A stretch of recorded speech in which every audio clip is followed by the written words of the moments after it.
सभी प्रेम से बोलो भगवान श्री कृष्ण की जय, राधा रानी की जय। हमारे YouTube चैनल त्योहार गाइड में आप सभी का स्वागत है।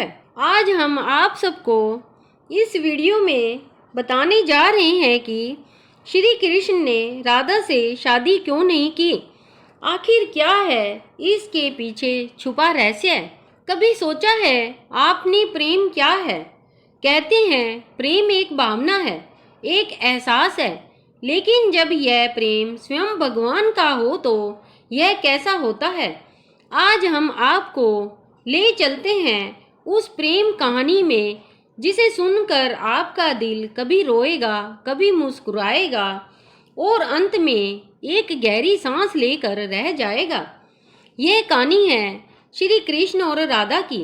यह प्रेम की नहीं बल्कि प्रेम से भी बड़े प्रेम की कहानी है।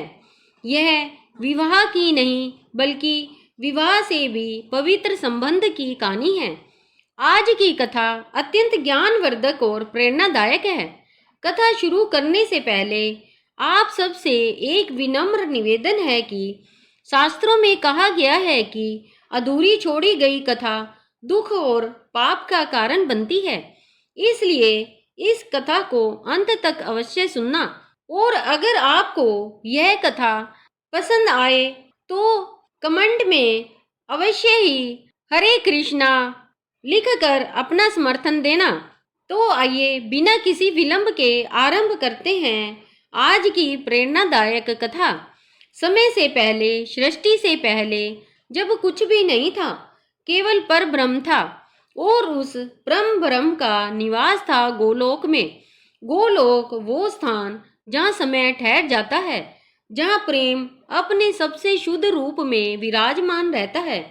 ब्रह्म वैवर्त पुराण की पावन कथा के अनुसार गोलोक में श्री कृष्ण के साथ राधा निवास करती थी। लेकिन यहाँ एक रहस्य था। गोलोक में श्री कृष्ण की एक और पत्नी थी, विरजा। तीनों के बीच प्रेम था, आदर था, सम्मान था।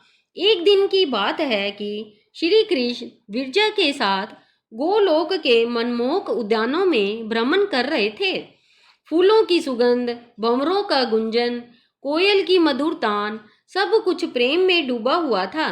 अचानक वहां राधा का आगमन हुआ। राधा का हृदय देखकर टूट गया। उन्होंने अपने प्रियतम को किसी और के साथ देखा। जलन की आग में जलती राधा का रूप देखकर कृष्ण का मित्र श्री दामा वहां पहुंचा। श्री दामा ने राधा को समझाने की कोशिश की। राधे, यह क्रोध उचित नहीं है। प्रेम में ईर्ष्या का कोई स्थान नहीं होता।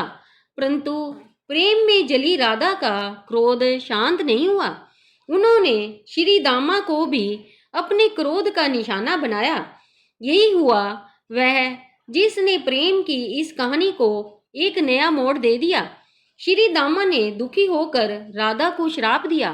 राधे, तुमने अपने प्रेम में अंधे होकर मित्र का अपमान किया है। इस कारण तुम्हें अपने प्रियतम कृष्ण से 100 वर्षों तक विरह झेलना होगा। तुम दोनों को धरती पर जन्म लेना होगा और वहां तुम्हारा मिलन विवाह के रूप में नहीं हो सकेगा। यह श्राप सुनकर गोलोक में सन्नाटा छा गया। राधा के नेत्रों में अश्रुधारा बहने लगी। श्री कृष्ण का हृदय भी व्यथित हो उठा। लेकिन श्राप तो श्राप ही था, उसे स्वीकार करना ही पड़ा। समय का चक्र घूमा और श्राप के अनुसार श्री कृष्ण का जन्म हुआ मथुरा में, देवकी के गर्भ से। वहीं राधा का जन्म हुआ बरसाना में, वृषभानु और कीर्ति के घर में। 2 अलग स्थान, 2 अलग परिवार, लेकिन एक ही आत्मा के 2 टुकड़े। जब श्री कृष्ण को नंद और यशोदा के घर गोकुल लाया गया, तब से ही एक अजीब सी बेचैनी उनके मन में थी। जैसे कुछ छूट गया हो, जैसे कोई पास होकर भी दूर हो। बालक कृष्ण अक्सर आकाश की ओर देखते और मन ही मन कुछ खोजते रहते। वहीं बरसाना में राधा भी अजीब सी व्याकुलता महसूस करती रहती। जब वह गायों को चराने जाती, जब वह यमुना के किनारे जल भरने जाती, तो लगता जैसे कोई उन्हें पुकार रहा हो। कोई मीठी सी बांसुरी की आवाज़ उनके कानों में गूंजती रहती। वो दिन था, होली का, रंगों का त्योहार था। गोकुल और बरसाना के बीच होली खेलने की परंपरा थी। श्री कृष्ण अपनी सखाओं के साथ बरसाना पहुंचे। राधा अपनी सखियों के साथ रंग खेलने के लिए तैयार थी। जब कृष्ण जी की नज़र पहली बार राधा पर पड़ी तो समय रुक गया, जैसे सारी सृष्टि स्थिर हो गई हो। कृष्ण के मन में एक आवाज गूंजी, यही है वह जिसे मैं जन्मों से खोज रहा था। राधा ने भी कृष्ण को देखा और उनके नेत्रों से अश्रु बह निकले, खुशी के आंसू, पहचान के आंसू, जैसे अनंत काल से बिछड़ा हुआ कोई अपना मिल गया हो। दोनों एक दूसरे की ओर बढ़े, लेकिन तभी राधा के मन में एक अजीब सा डर भी जगा। कहीं यह सब सपना तो नहीं, कहीं यह मिलन अस्थायी तो नहीं। कान्हा, राधा की आवाज में कंपन था। राधा कृष्ण की आवाज में असीम प्रेम था। उस दिन होली नहीं खेली गई, दो आत्माओं का मिलन हुआ, दो दिलों की पहचान हुई। लेकिन साथ ही एक पीड़ा भी जगी, श्री दामा के श्राप की याद। वृंदावन, जो स्थान जहाँ प्रेम अपने सबसे मधुर रूप में प्रकट हुआ, जहाँ श्री कृष्ण की बांसुरी की मधुर तान सुनकर न केवल गोपियां बल्कि पशु पक्षी, पेड़ पौधे, नदी पहाड़ सभी मुग्ध हो जाते थे। रात के समय जब चांदनी में यमुना का जल चांदी की तरह चमकता, जब कृष्ण की बांसुरी की मधुर धुन गूंजती, तो राधा अपने घर से निकलकर चुपके चुपके वृंदावन पहुंच जाती। वहां होती थी रासलीला, प्रेम की वो लीला जिसमें आत्मा परमात्मा से मिलती है। रासलीला में राधा और कृष्ण का नृत्य देखकर लगता था जैसे प्रेम साकार हो उठा हो। जब वे दोनों एक दूसरे की आंखों में देखते तो पूरा ब्रह्मांड उनकी आंखों में समा जाता। जब वे हंसते तो फूल भी मुस्कुराने लगते। जब वे प्रेम से बातें करते तो हवा भी थम जाती। लेकिन हर रास लीला के बाद राधा को घर वापस जाना पड़ता था। हर मिलन के बाद विरह का दर्द और तेज होता जाता था। राधा रात भर कृष्ण के बारे में सोचती रहती। कृष्ण भी राधा की याद में बांसुरी बजाते रहते। वृंदावन में राधा और कृष्ण का प्रेम अब किसी से छुपा नहीं था। गोपियां जानती थी, गोप जानते थे, यहाँ तक कि नंद, यशोदा और वृषभानु कीर्ति भी इस बात से अवगत थे। एक दिन नंद बाबा ने कृष्ण को बुलाया। उनके चेहरे पर गंभीरता थी। कन्हैया, तुम्हारी उम्र अब विवाह योग्य हो गई है। हमें तुम्हारे लिए एक उचित कन्या खोजनी चाहिए। कृष्ण का हृदय धक धक से रह गया। पिताजी, मैं राधा के अलावा किसी और के बारे में सोच भी नहीं सकता। लेकिन बेटा, यशोदा मैया ने समझाया, राधा की सगाई रायान से हो चुकी है, यह संभव नहीं है। उधर बरसाना में भी यही स्थिति थी। वृषभानु ने राधा से कहा, बेटी, तुम्हारा विवाह रियान से तय हो चुका है। अब तुम्हें यह व्यर्थ का मोह त्यागना होगा। राधा के नेत्रों में आंसू बह निकले। पिताजी, मैं कृष्ण के बिना जी नहीं सकती। वो मेरी आत्मा का हिस्सा है। लेकिन समाज के नियम है बेटी, हमें उनका पालन करना होगा। जब परिस्थितियां असहनीय हो गई तो नंद बाबा और यशोदा मैया कृष्ण को लेकर महान ज्योतिषी ऋषि गर्ग के पास गए। राधा के माता पिता भी उनके साथ थे। ऋषि गर्ग ने कृष्ण की ओर देखा।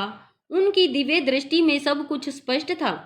नंद, यशोदा, उन्होंने गंभीर स्वर में कहा, यह कोई साधारण बालक नहीं है, यह स्वयं नारायण का अवतार है। फिर उन्होंने राधा की ओर देखा, और यह राधा कोई साधारण बालिका नहीं है, यह स्वयं लक्ष्मी का अवतार है। सबके चेहरे पर आश्चर्य के भाव थे। ऋषि गर्ग ने आगे कहा, इन दोनों का प्रेम कोई सांसारिक प्रेम नहीं है, यह देह प्रेम है, आध्यात्मिक प्रेम है। इनका मिलन विवाह के बंधन में नहीं बल्कि आत्मा के स्तर पर है। तो क्या यह दोनों विवाह नहीं कर सकते? नंद बाबा ने पूछा। ऋषि गर्ग ने दुखी होकर सिर हिलाया, नहीं, इन्हें एक श्राप का फल भुगतना है। गोलोक में घटी एक घटना के कारण इन्हें इस धरती पर विरह झेलना होगा। लेकिन यह विरह भी एक लीला है, प्रेम की परम अवस्था दिखाने के लिए। फिर इनका क्या भविष्य है? वृषभानु ने पूछा। कृष्ण का कार्य धर्म की स्थापना है। उन्हें मथुरा जाना होगा, कंस का वध करना होगा, उनका विवाह रुक्मिणी से होगा। लेकिन उनका प्रेम हमेशा राधा के लिए ही रहेगा। और राधा, कीर्ति माता ने चिंतित होकर पूछा, राधा का विवाह रायन से होगा, लेकिन उनका मन हमेशा कृष्ण में ही लगा रहेगा। यह प्रेम कभी कम नहीं होगा, बल्कि और भी गहरा होता जाएगा। इंद्र का घमंड चूर करने के लिए श्री कृष्ण ने गोवर्धन पर्वत को अपनी छोटी अंगुली पर उठा लिया था। 7 दिन और 7 रात तक वो पर्वत अपनी उंगली पर रखा। सारे ब्रिजवासी उस पर्वत के नीचे सुरक्षित थे। राधा भी वहीं थी। 7 दिनों तक वो कृष्ण को निहारती रही, उनकी दिव्यता को देखती रही। उन्हें एहसास हुआ कि उनका प्रियतम कोई साधारण व्यक्ति नहीं है, वो शिवम भगवान है। कान्हा, राधा ने धीरे से कहा, अब मैं समझ गई हूँ, तुम्हारा कार्य बहुत बड़ा है। तुम्हें पूरे संसार की रक्षा करनी है। कृष्ण की आंखों में आंसू आ गए। राधे, मेरा सबसे बड़ा दुख यही है कि मैं तुमसे विवाह नहीं कर सकता, लेकिन यह जान लो कि मैं तुम्हारे बिना अधूरा हूँ। राधा के बिना कृष्ण का कोई अस्तित्व नहीं है। राधा ने मुस्कुराते हुए कहा, कान्हा, प्रेम केवल विवाह में नहीं बंधता। हमारा प्रेम इससे कहीं महान है। यह शरीर का नहीं, आत्मा का प्रेम है। वो दिन आ ही गया जिसका डर था। श्री कृष्ण को मथुरा जाना था। अक्रूर उन्हें लेने आया था। सारे ब्रजवासी रो रहे थे। नंद, यशोदा की आंखों में आंसू बह रहे थे, लेकिन सबसे ज्यादा दुखी राधा थी। कृष्ण ने राधा से अकेले में मिलने की इच्छा जताई। यमुना के किनारे, उसी स्थान पर जहां वे पहली बार मिले थे, दोनों खड़े थे। राधे कृष्ण की आवाज में दर्द था। मैं जा रहा हूँ, पता नहीं कब वापिस आ पाऊंगा। राधा ने कृष्ण के हाथों को अपने हाथों में ले लिया। कान्हा, तुम्हें जाना ही होगा, यही तुम्हारा धर्म है। लेकिन एक वादा करो, तुम मुझे कभी नहीं भूलोगे। राधे, भला मैं तुम्हें कैसे भूल सकता हूँ? तुम मेरे सांसों में बसी हो, मेरे हृदय की धड़कनों में हो। जब भी मैं बांसुरी बजाऊंगा, उसमें तुम्हारा ही नाम होगा। राधा के नेत्रों से अश्रुधारा बह रही थी। कान्हा, मैं भी तुम्हारा इंतजार करूंगी, जन जन तक तुम्हारा इंतजार करती रहूंगी। राधे, यह विदाई नहीं है, यह केवल शरीर का वियोग है। आत्मा तो हमेशा साथ रहेगी। रथ आ गया था। अक्रूर प्रतीक्षा कर रहा था। कृष्ण को जाना था। वो रथ पर बैठे और पीछे मुड़कर राधा को देखा। राधा वहीं खड़ी थी, हाथ हिला रही थी। रथ चल पड़ा। धीरे धीरे ब्रजभूमि छूटती जा रही थी। कृष्ण के नेत्रों से आंसू बह रहे थे। वह जानते थे कि यह अंतिम विदाई है। मथुरा पहुंचकर कृष्ण ने कंस का वध किया, उग्रसेन को राजगद्दी पर बिठाया, लेकिन उनका मन हमेशा राधा की याद में डूबा रहता था। रात में जब वह अकेले होते तो बांसुरी बजाते और राधा को याद करते। राधे, कहाँ हो तुम? क्या कर रही हो? क्या तुम भी मुझे याद करती हो? कृष्ण मन ही मन पूछते रहते। उधर बरसाना में राधा का विवाह रायन से हो गया था, लेकिन उनका मन हमेशा कृष्ण में ही लगा रहता था। रात में वह छत पर जाकर आकाश की ओर देखती और कृष्ण से बात करती। कान्हा, तुम कहाँ हो? कैसे हो? क्या तुम भी मुझे याद करते हो? राधा आंसू बहाते हुए पूछती रहती। एक दिन कृष्ण के पास एक पत्र आया। विदर्भ राज्य की राजकुमारी रुक्मिणी का पत्र था। उसमें लिखा था, हे कृष्ण, मैंने आपके बारे में सुना है, आपकी वीरता, आपकी दयालुता के बारे में सुना है। मैं आपसे विवाह करना चाहती हूँ, लेकिन मेरे भाई रुक्मन ने मेरा विवाह शिशुपाल से तय कर दिया है। कृपया मुझे इस विपत्ति से बचाइए। कृष्ण ने पत्र पढ़ा। उनके मन में राधा की याद आई। राधे, अगर तुम होती तो क्या कहती? मैं क्या करूं? तभी उन्हें राधा की आवाज सुनाई दी। कान्हा, तुम्हारा धर्म है असहाय की सहायता करना। रुक्मिणी भी मेरी तरह प्रेम चाहती है, उसकी सहायता करो। कृष्ण ने रुक्मिणी का हरण किया और उससे विवाह किया, लेकिन विवाह के दिन भी उनका मन राधा की याद में डूबा था। रुक्मिणी एक समझदार स्त्री थी। उसने कृष्ण के मन में राधा के प्रेम को महसूस किया। एक दिन उसने कृष्ण से कहा, स्वामी, मैं जानती हूँ कि आपका हृदय किसी और के लिए धड़कता है। मैं आपसे विवाह कर चुकी हूँ, लेकिन मैं आपके प्रेम की प्रतिस्पर्धा नहीं करना चाहती। कृष्ण की आंखों में आंसू आ गए। रुक्मिणी, तुम बहुत महान हो। हाँ, मेरा हृदय राधा के लिए धड़कता है, लेकिन तुम भी मेरे लिए सम्मान और स्नेह की पात्र हो। काले वन के आक्रमण के कारण कृष्ण को मथुरा छोड़कर द्वारका जाना पड़ा। वहां उन्होंने एक सुंदर नगर बसाया। अनेक राजकुमारियों से उनका विवाह हुआ। सत्यभामा, जामवंती और अन्य राजकुमारियां उनकी पत्नियां बनी। लेकिन इन सब के बावजूद कृष्ण का मन हमेशा राधा की याद में ही डूबा रहता था। रात में जब सब सो जाते तो वह समुद्र के किनारे जाकर बांसुरी बजाते और राधा को याद करते। राधे, यहाँ सब कुछ है, महल, धन दौलत, सेवक, लेकिन तुम्हारे बिना सब कुछ सूना लगता है। तुम्हारे बिना मैं अधूरा हूँ। द्वारका की रानियां कृष्ण के इस दर्द को समझती थी। वे जानती थी कि कृष्ण का सच्चा प्रेम राधा से है, इसलिए वे कभी इस बात की शिकायत नहीं करती थी। कुरुक्षेत्र के मैदान में जब अर्जुन ने धनुष रख दिया और कहा कि वह युद्ध नहीं करेगा, तो कृष्ण ने गीता का उपदेश दिया। उस समय भी उनके मन में राधा की याद थी। राधे, तुम कहती थी कि मेरा काम धर्म की स्थापना है। आज वही समय आया है। मुझे अर्जुन को कर्तव्य का पाठ पढ़ाना है।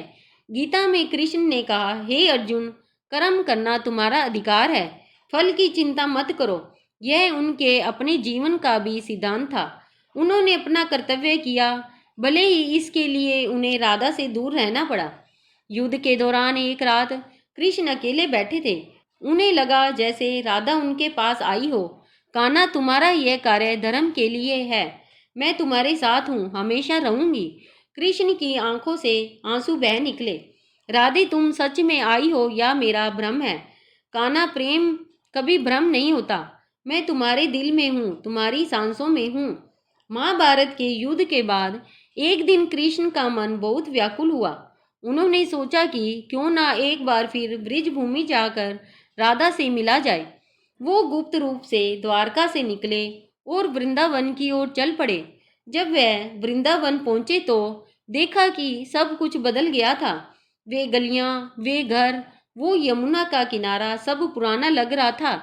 कई चेहरे अब नहीं दिख रहे थे। उन्होंने एक बुजुर्ग गोपी से पूछा, माता, राधा कहाँ हैं? बुजुर्ग गोपी ने उन्हें पहचान लिया। कन्हैया, तुम आ गए। राधा तो अब इस संसार में नहीं है। उसने तुम्हारा इंतजार करते करते प्राण त्याग दिए। कृष्ण का हृदय टूट गया। क्या कह रही हो माई, राधा नहीं है? हाँ कन्हैया, राधा रोज यमुना किनारे बैठकर तुम्हारा इंतजार करती थी। तुम्हारी बांसुरी की आवाज सुनने के लिए कान लगाती रहती थी। अंत में एक दिन वहीं यमुना के किनारे उसने प्राण त्याग दिए। उसके अंतिम शब्द थे, कान्हा, मैं आ रही हूँ। कृष्ण वही धरती पर बैठ गए। उनकी आंखों में आंसुओं की धारा बह निकली। यमुना के उसी किनारे जहाँ राधा ने प्राण त्याग किए थे, कृष्ण रात भर बैठे रहे। आधी रात के समय अचानक वहां एक दिव्य प्रकाश फैला। कान्हा, एक मधुर आवाज गूंजी। कृष्ण ने आंखें उठाई तो देखा कि राधा उनके सामने खड़ी थी, लेकिन यह राधा अलग थी, दिव्य, चमकदार, अलौकिक। राधे, तुम? कृष्ण की आवाज कांप रही थी। हाँ कान्हा, मैं हूँ। मैं तुम्हारा इंतजार कर रही थी, लेकिन राधे, तुमने शरीर क्यों त्याग दिया? मैं आने वाला था। राधा मुस्कुराई। कान्हा, शरीर नश्वर है, लेकिन हमारा प्रेम अमर है। मैंने शरीर त्याग कर अपने मूल रूप में वापसी की है। अब मैं गोलोक में तुम्हारा इंतजार कर रही हूँ। राधे, मैं भी तुम्हारे साथ आना चाहता हूँ। नहीं कान्हा, अभी तुम्हारा कार्य अधूरा है। तुम्हें यदुवंश का अंत देखना है। तुम्हें अपनी लीला पूरी करनी है। जब तुम्हारा समय आएगा तब तुम गोलोक आ जाना। मैं इंतजार करूंगी। कितने दिन और राधे, समय की गिनती मत करो। कान्हा, प्रेम में समय का कोई महत्व नहीं होता। राधा धीरे धीरे गायब होने लगी। कान्हा, याद रखना, राधा के बिना कृष्ण अधूरे हैं और कृष्ण के बिना राधा अधूरी है। हमारा प्रेम अनंत है। कृष्ण ने हाथ बढ़ाया, लेकिन राधा गायब हो गई। केवल उनकी मधुर आवाज हवा में गूंजती रही। राधे कृष्ण, राधे कृष्ण। यदुवंश के विनाश के बाद कृष्ण अकेले जंगल में चले गए। वह जानते थे कि उनका समय आ गया है। वृक्ष की छाया में बैठकर वह ध्यान में मग्न थे। राधे, अब मैं आ रहा हूँ, इंतजार खत्म हो गया है। जरा नामक व्याध के तीर ने कृष्ण के पैर में धागे को भेद दिया, जिसे उसने हिरण का कान समझा था। कृष्ण मुस्कुरा दिए, कोई बात नहीं व्याध, तुमने तो केवल मेरी लीला पूरी करने में सहायता की है। जैसे ही कृष्ण ने शरीर त्यागा, आकाश से दिव्य संगीत गूंजा, फूलों की वर्षा हुई और कृष्ण की आत्मा सीधा गोलोक में पहुंच गई। वहां राधा उनका इंतजार कर रही थी। अनंत काल का विरह समाप्त हुआ। दोनों एक दूसरे के आलिंगन में खो गए। अब आप सभी पूछेंगे कि फिर भी कृष्ण ने राधा से विवाह क्यों नहीं किया? इसका उत्तर बहुत गहरा है। पहला कारण था श्री धामा का श्राप। गोलोक में राधा के क्रोध के कारण श्री धामा ने उन्हें श्राप दिया था कि वे धरती पर विवाह नहीं कर सकेंगे। दूसरा कारण था समाज की व्यवस्था। राधा की सगाई हो चुकी थी। उस समय की सामाजिक मर्यादाओं में यह संभव नहीं था। तीसरा कारण था कृष्ण का देह उद्देश्य। उन्हें धर्म की स्थापना करनी थी, अधर्मियों का वध करना था। इसके लिए उन्हें राजनैतिक संबंध बनाने पड़े, जिसके लिए विवाह एक साधन था। लेकिन सबसे बड़ा कारण था उनका प्रेम इतना शुद्ध और पवित्र था कि यह विवाह के बंधन से कहीं महान था। विवाह शरीर का मिलन है, लेकिन राधा कृष्ण का प्रेम आत्मा का मिलन था। राधा कृष्ण का प्रेम सिखाता है कि सच्चा प्रेम स्वार्थ रहित होता है। राधा ने कभी यह नहीं कहा कि तुम मुझसे शादी करो। उन्होंने कृष्ण के कर्तव्य को समझा और उनका साथ दिया। यह प्रेम सिखाता है कि प्रेम में त्याग होता है। कृष्ण ने अपनी व्यक्तिगत खुशी को धर्म के लिए त्याग दिया। राधा ने अपनी व्यक्तिगत इच्छाओं को कृष्ण के कल्याण के लिए त्याग दिया। यह प्रेम सिखाता है कि सच्चा प्रेम समय और स्थान की सीमाओं से परे होता है। राधा और कृष्ण भले ही शारीरिक रूप से अलग रहे, लेकिन आत्मिक रूप से वे हमेशा एक ही थे। यह प्रेम सिखाता है कि प्रेम में धैर्य होता है। राधा ने जन्म जन्म तक कृष्ण का इंतजार किया। कृष्ण ने भी राधा को कभी नहीं भूला। आज भी जब हम राधे कृष्ण कहते हैं तो राधा का नाम पहले आता है। यह इस बात का प्रमाण है कि कृष्ण ने राधा को कितना सम्मान दिया। भले ही उन्होंने राधा से विवाह नहीं किया, लेकिन उन्होंने राधा को अपने नाम के साथ अमर कर दिया। यह कहानी हमें सिखाती है कि प्रेम केवल शादी विवाह में नहीं होता। सच्चा प्रेम तो आत्मा से आत्मा का मिलन है। यह शरीर के मरने के बाद भी जीवित रहता है। राधा कृष्ण का प्रेम आज भी प्रासंगिक है। आज के युग में जब प्रेम को केवल शारीरिक आकर्षण समझा जाता है, तब राधा कृष्ण का प्रेम हमें सिखाता है कि सच्चा प्रेम आध्यात्मिक होता है। जब हम किसी से सच्चा प्रेम करते हैं तो हम उसकी खुशी को अपनी खुशी समझते हैं। हम उसके कल्याण के लिए अपना त्याग करने को तैयार रहते हैं। यही तो राधा और कृष्ण ने किया था। इसलिए श्री कृष्ण ने राधा से विवाह नहीं किया, लेकिन उन्होंने कुछ ऐसा किया जो विवाह से भी महान था। उन्होंने अपने प्रेम को अमर बना दिया। आज हजारों साल बाद भी जब हम राधा कृष्ण की कहानी सुनते हैं तो हमारी आंखों से आंसू निकल आते हैं। यही है राधा कृष्ण के प्रेम की महानता। यही है उनके विवाह न करने का असली रहस्य। प्रेम केवल प्रेम, शुद्ध निष्कलंक अनंत प्रेम। प्यारे भक्तों, हमें आशा है कि यह कथा आपके जीवन में सकारात्मक बदलाव लेकर आई होगी।